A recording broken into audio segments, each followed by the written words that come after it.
This is Travis Wayne Goodsell, and I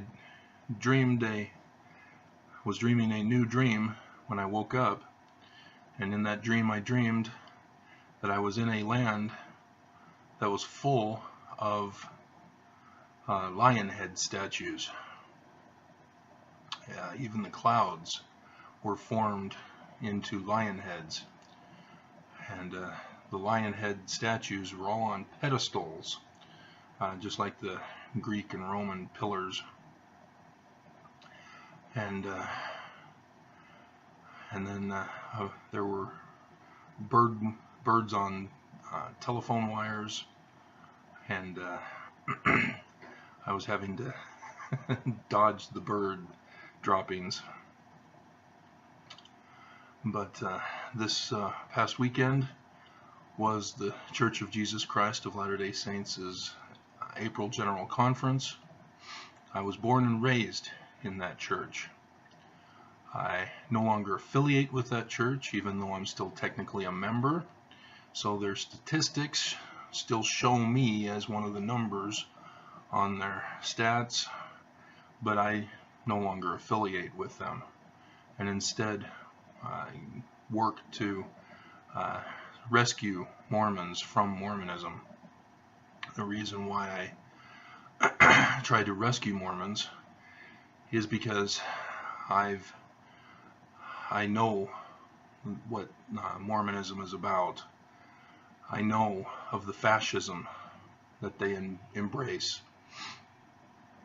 They have a governmental structure that is a priesthood body, similar to just a one-party system, but they have one leader at the head governing things, and everybody is compelled to listen to that one leader. Whatever they command, they must obey. And you may think, well, it's just a religion. Yeah, it's the richest religion in the world, guys. And when they're speaking white nationalism, white supremacy, Nazism, fascism of all kinds, and you know them by the manner of speech, by the stories they tell, the metaphors they use, the wording, it's fascism, plain and simple. Anybody who studies fascism would know and recognize immediately, oh yeah, this is a fascist organization. The church has always spoken out against communism, but never against Nazism, never against white supremacy. Sure, they'll make a statement when they're compelled to, saying that we disapprove of any form of hate. But if you don't know fascism, if you don't know white supremacy, you don't understand. Of course they'll tell you they don't embrace hate, because if you're subhuman, you're not somebody to love, and that's how they speak. When you're unworthy in a religious sense, when you're unclean in a religious sense, which is one of their code words of fascism, cleansing the members, they constantly belittle and berate the members as being evil and wicked, despite having a temple system. Even though they require the members to pay dues in order to go through their ritual performances, the rituals anciently were designed and intended as a purification process, a purification initiation. And thus a person who has been initiated in a temple ritual is clean and perfect. But yet Mormons today, that's not the case. It's just an initiation, but you are required to do more, to be more.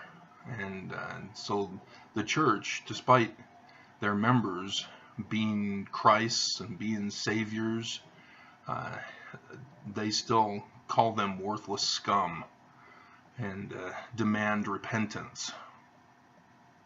And This is an authoritarian tactic of manipulation and control.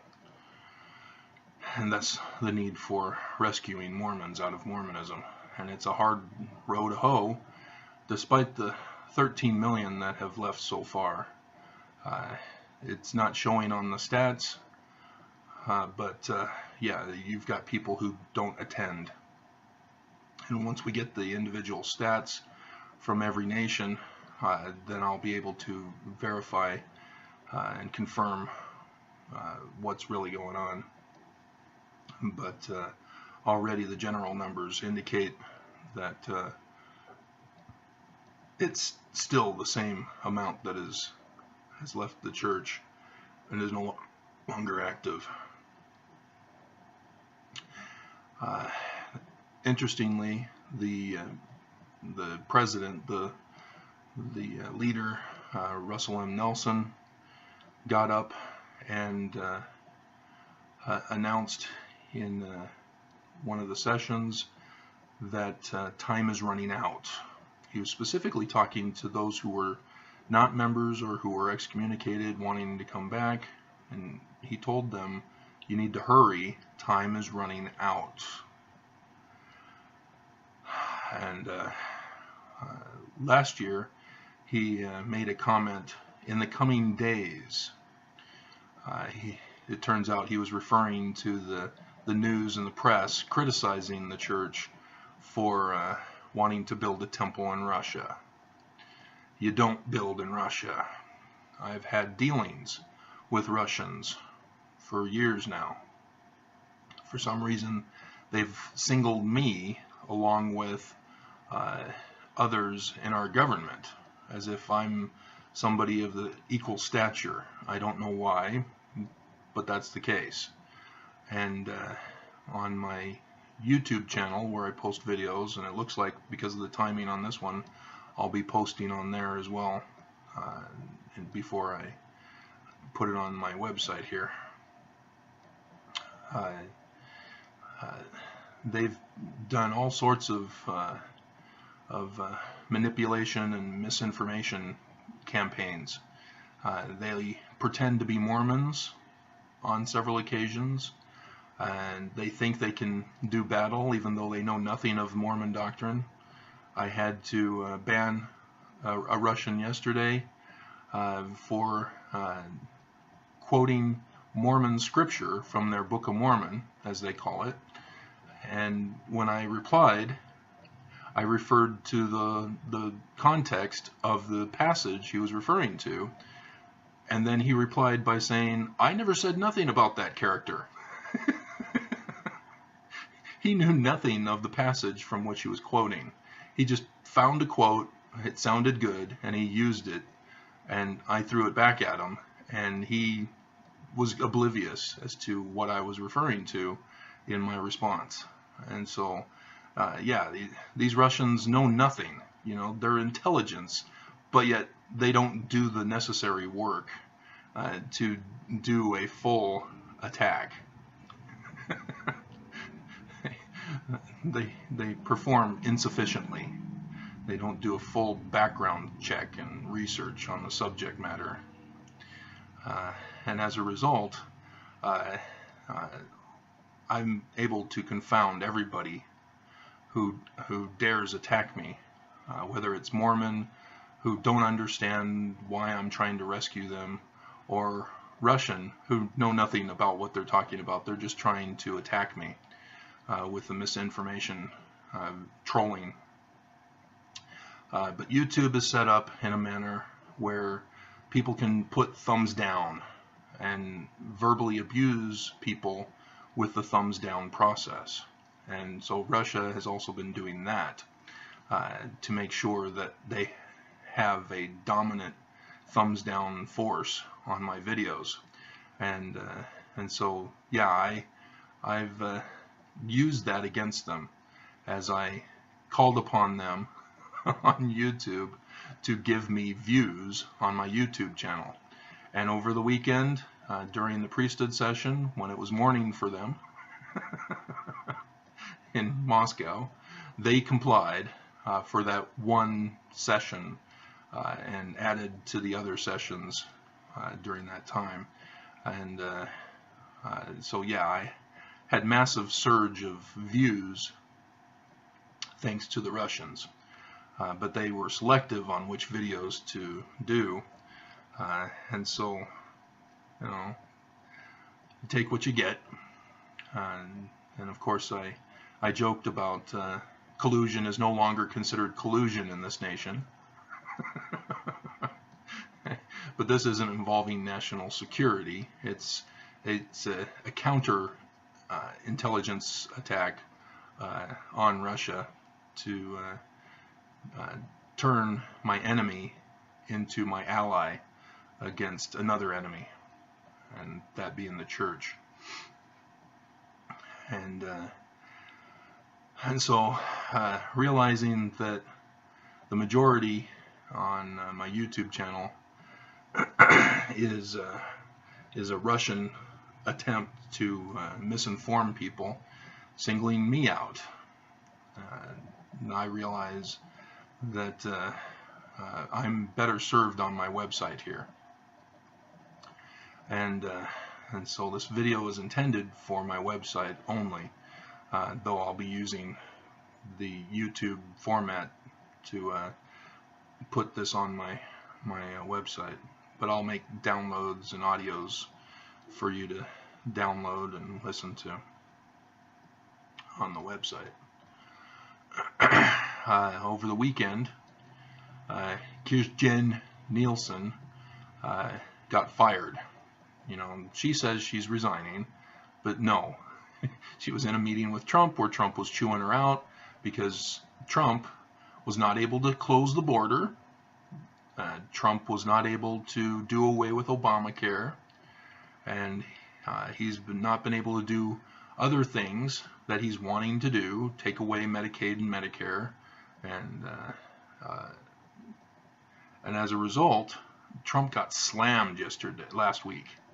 I'm the one who put in the oranges reference, referring to the Florida orange orchards that were destroyed back with Hurricane Irma, and mentioned how the cost of orange juice went up here in Utah.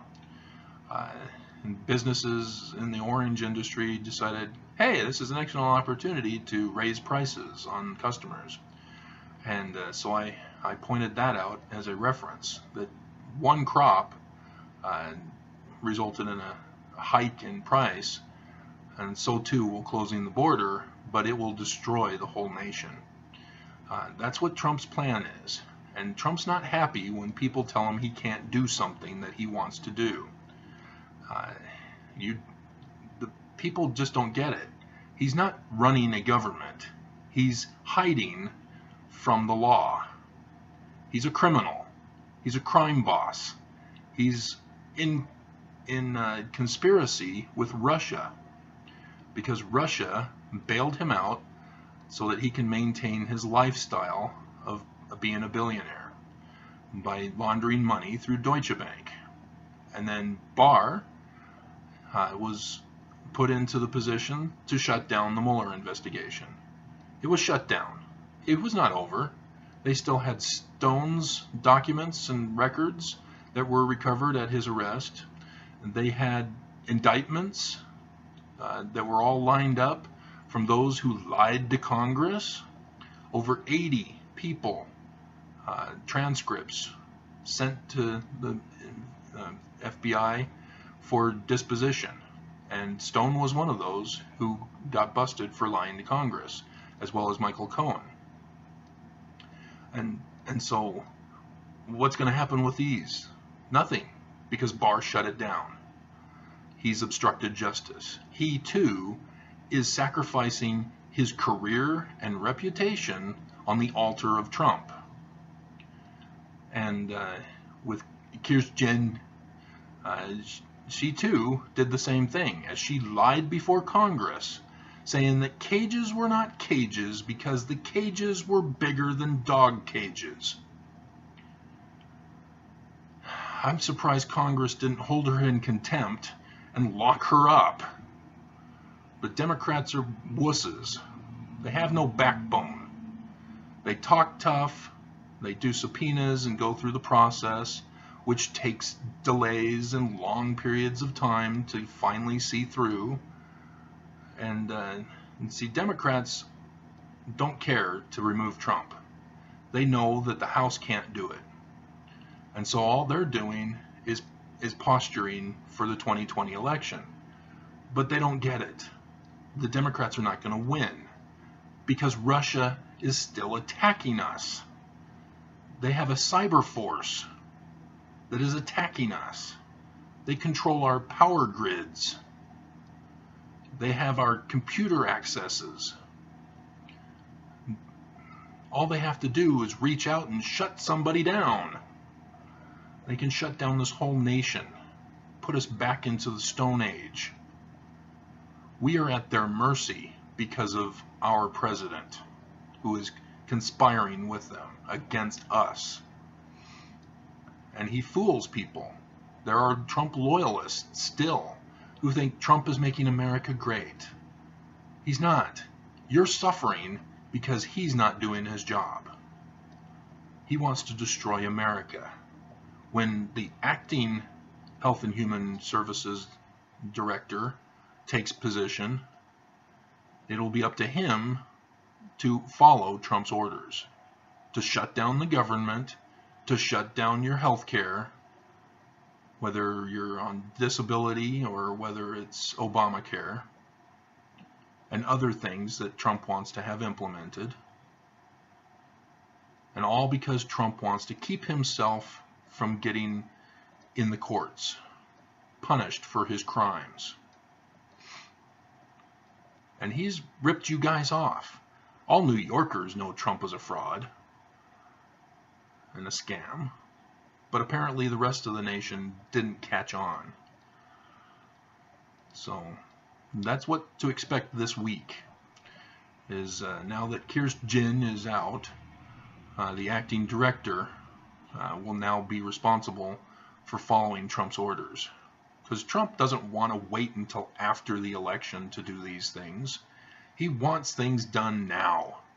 He is fed up with people telling him what to do and telling him what he can't do.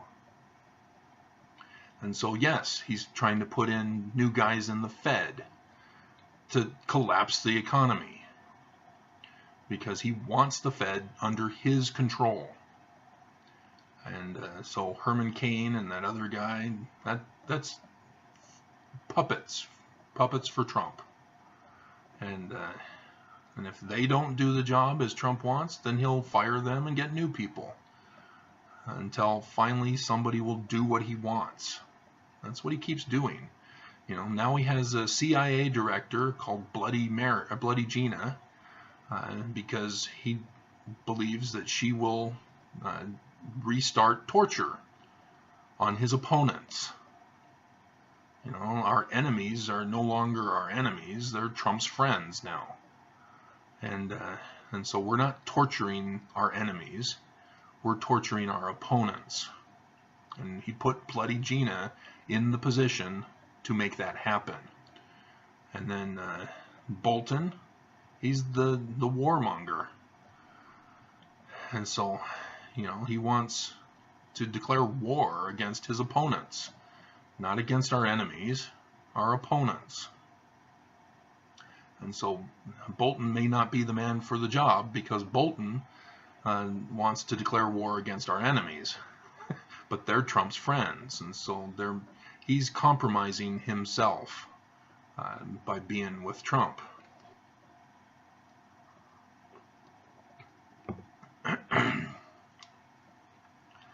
And so nobody gets it. We are in an authoritarian government, just like the LDS Church is in an authoritarian religion. Fascism. It dominates and controls everything we do. And we've already set up the economy for an authoritarian system, because the businesses, the corporations, have all been utilizing that tactic for their corporation. They bribe our government leaders to back off on regulation and from court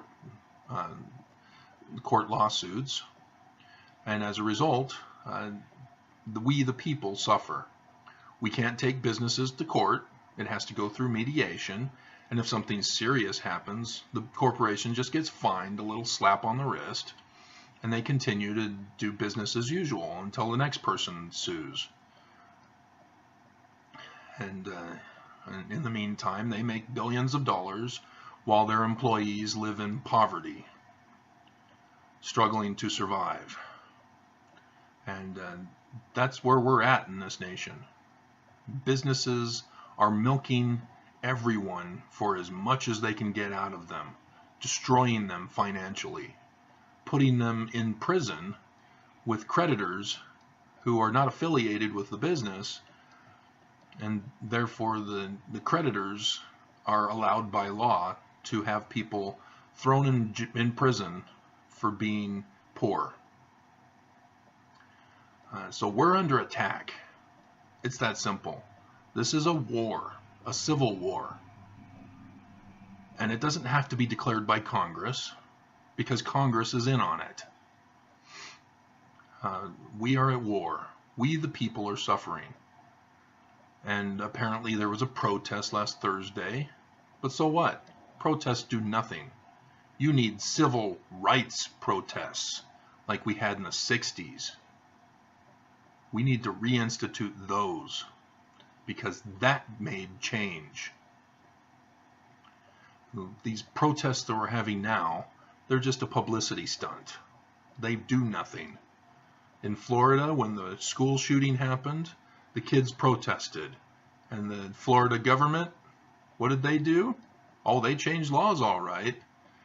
They punished the kids so that when they graduated at 18, they could no longer own guns. They now have to wait until they're 21.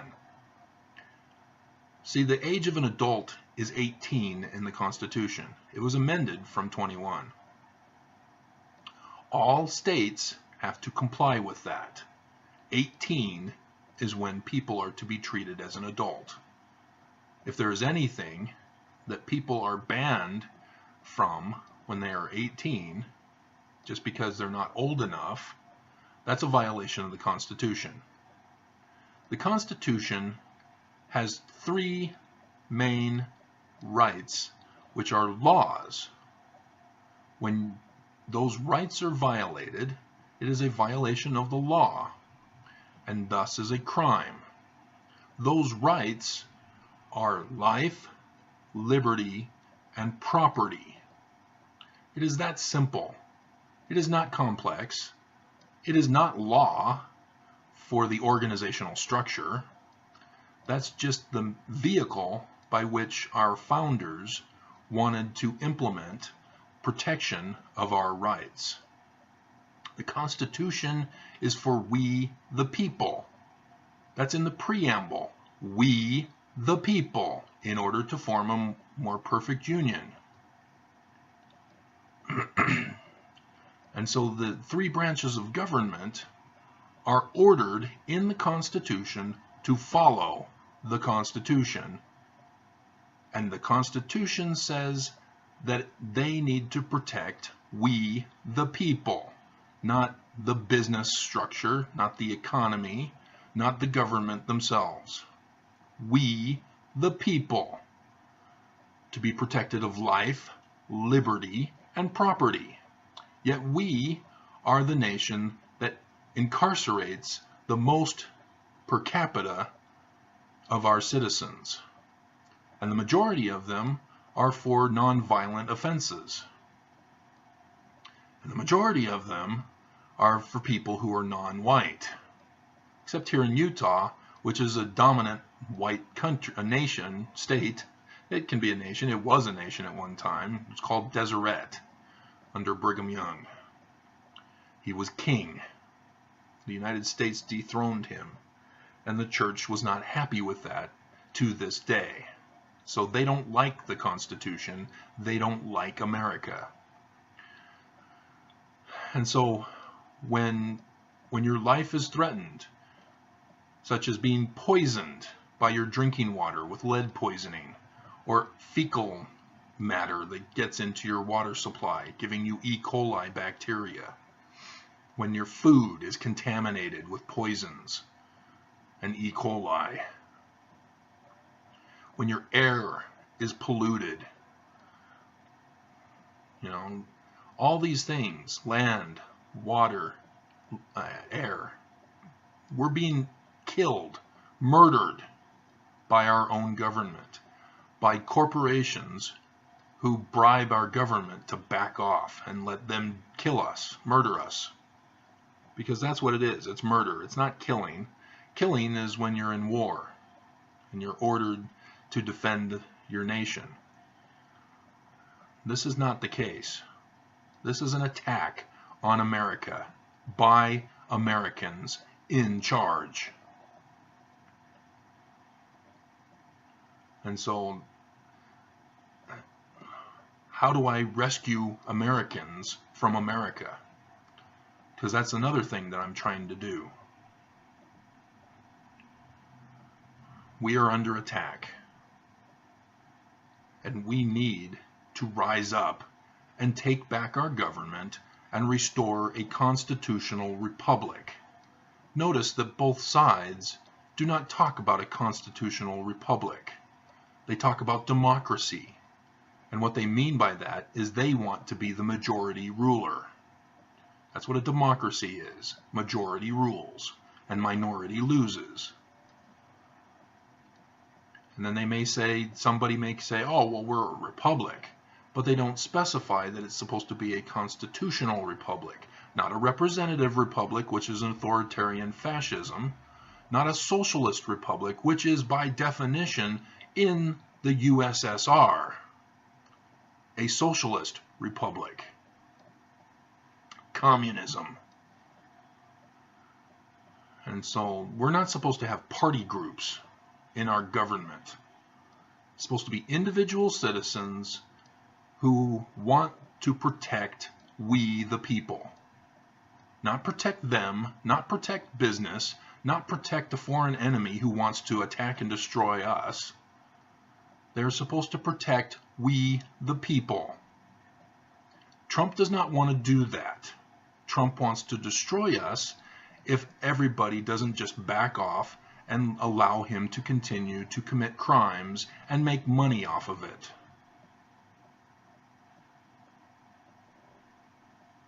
And so nothing's going to be done unless we the people rise up and take back our government. And it cannot be done in a protest.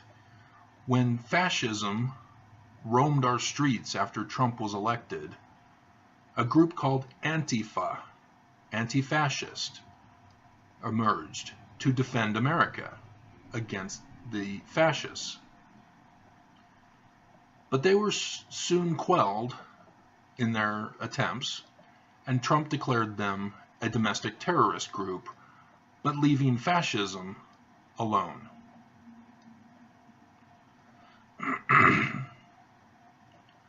We have police, we have National Guard, we have military forces, and we have the Health and Human Services branches of TSA and ICE and other border patrol and stuff. All of them are under the control of Trump. And it appears the majority of them follow and obey Trump, even though the orders are corrupt. They all have orders to disobey corrupt orders, but none of them are obeying that order. They're implementing the torture of immigrants and American citizens, taking away life, taking away liberty, taking away property. We are not being protected of our rights. It's that simple. You Americans, regardless of your political views, you know that you are being oppressed, suppressed, repressed, etc. Don't think that an authoritarian who claims that they're going to help you, but then don't help you, is going to help you. It doesn't make any sense to me how people can think that way. When you're living from paycheck to paycheck, your rights are being violated. You're being human trafficked. You are a slave. And if you can't see that, you've been allowed a house to live in, maybe. You're allowed to have food, but you're living paycheck to paycheck. You can't just take off to France or Italy or China or Australia or wherever you want to travel in the world. You are forced to spend your money in a limited fashion. And the poorer you are, the more you recognize this. And so you work for a company that you make rich, while you are struggling to even pay for the products that your company sells. McDonald's is a perfect example. McDonald's makes billions with all of their fast food restaurants. It's franchises. You have owners of businesses paying tribute to McDonald's, as McDonald's just sits on their thrones, goes golfing, goes yachting, while the employees don't get paid enough to even have a diet of McDonald's food for breakfast, lunch, and dinner. It costs too much for them. They could do it if other expenses were less. But not everybody's in a position to lower the other expense costs. And now Democrats are talking about raising minimum wage to a living wage. That's a horrible idea. It will not work. We have seen it. When Congress raises minimum wage, businesses raise the cost of living. That's how they do it. They retaliate. They don't want money taken from them, and so they raise the price of goods and services when Congress raises the minimum wage. And so if they're going to raise it to an extreme living wage, businesses will likewise retaliate. We could do it by percentage, that businesses, if they raise their costs, then they have to raise their wages to that percentage at the minimum start. And so that would control businesses. But yet at the same time, businesses will not like it because their profits are right now regulated. They are being controlled as to how much money they can make. And so they're not going to be happy with that kind of a system. And so what we need is a whole new economy, something completely different, something that guarantees we, the people, of life, liberty, and property. And the only system that will allow that is to eliminate monetary system altogether.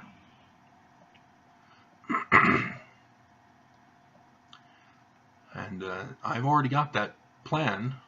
I already know how to do it. This is America. We have everything we need here in America. We don't need other countries to supply us with goods and services. We can take care of ourselves.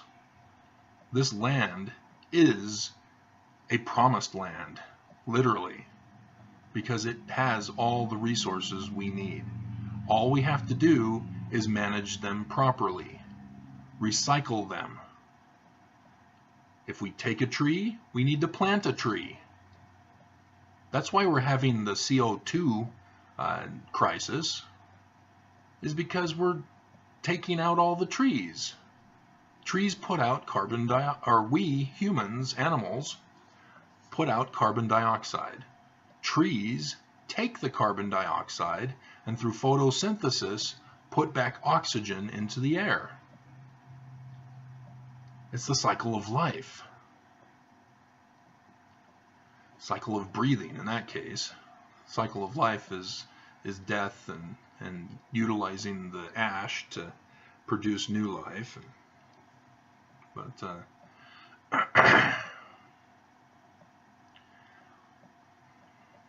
and so all we need to do is manage the earth and turn it into a garden so that the resources are utilized by us, but they're not exploited, they're not exterminated. We're killing off animals, we're killing off plants and vegetation. That's going to destroy our planet. So I'm not talking about being a tree hugger or Greenpeace or save the whales. You know, we just need to stop extinguishing things, exterminating things. Bugs, yes. But bugs are good for outside, away from my home.